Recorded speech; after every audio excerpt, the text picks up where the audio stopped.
CABHI, or the Center for Aging and Brain Health Innovation, is a solution accelerator that is powered by Baycrest Health Sciences, and it really aims to bring innovations to the hands of people who need them the most in the aging and brain health space. So they may be products or they may be processes, and really what we want to do is to help make sure that they're being used by as many people as possible, both in Ontario, across Canada, and around the world.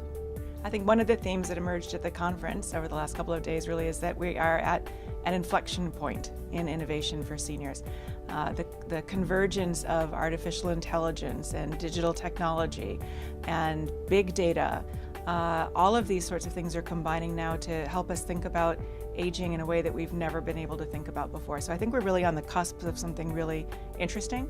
And so that's why coming together, all of these different sorts of people at a conference like the one that we were holding here in DC over the last few days has been just really mind-opening, and getting to meet so many different people coming at the same sorts of issues from all different kinds of directions. And it's really that convergence that gives power to these sorts of meetings. So CABHI is interested not in innovation per se, but in innovation in the aging and brain health space. And in particular, we're interested in innovation related to the lives of people with dementia.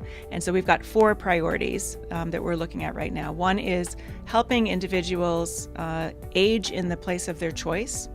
Another is helping individuals maintain good cognitive function or brain health. Another is dealing with the stress and issues that are faced by caregivers of individuals with dementia and related diseases. And then the other final priority that we have is really around care coordination for individuals.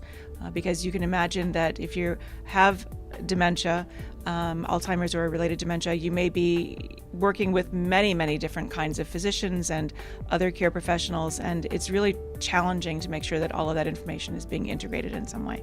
So CABHI's priorities really come from the history of Baycrest. Baycrest just celebrated its 100th anniversary, and we started 100 years ago as a home for Jewish seniors in Toronto, and we have now grown to become effectively like the iPhone for aging in Toronto. And we have independent living, we have assisted living, we have a long-term care facility, we have memory care, we have the Rotman Research Institute, which I also manage, which is running now on its 30th year, coming up in 2019. We're celebrating our anniversary.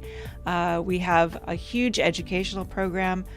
We have all kinds of volunteers coming through. We have all kinds of ambulatory clinics. I mean, so it really is a one-stop shop for all things aging. And the focus of the Rotman Research Institute throughout its history really has been on the brain, aging in the brain. And so it was a natural progression for us when we moved into the innovation space to be thinking about what can we do in terms of aging and brain health. And it's also just really important because when you look at what's concerning to older adults these days, one of the top concerns, no matter who you're talking to, is, am I losing my memory? And am I thinking as well as I used to? And so we want to make sure that people can live their lives to the fullest, and a lot of that really has to do with maintaining really good cognitive function throughout their lifetimes. And our priorities also have a real focus on Alzheimer's and other related dementias, because that is one of the most pressing issues that we're facing in society today, because we're aging faster now than we ever have at any time in our history. And the numbers of individuals with dementia are advancing at just a tremendous pace. It's estimated that somewhere in the world, somebody is diagnosed with dementia once every 3 seconds. And it goes beyond those individuals. Obviously, there's huge cost to society for this. In Canada alone, the cost is already exceeding $10 billion per year for dementia care. And globally, it's already reached about $1 trillion per year. But it's more than just the money, it's the people.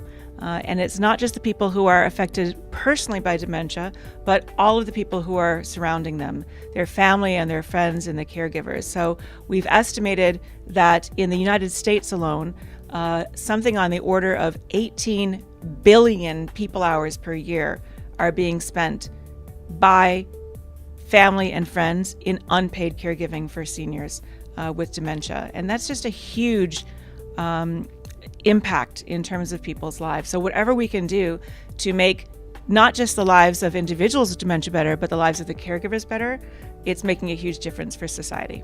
Coming to this kind of event it's always really exciting because you get to meet people from all different walks of life who are coming at these issues from all different perspectives. And, I think we got everything out of the event that we hoped for and more.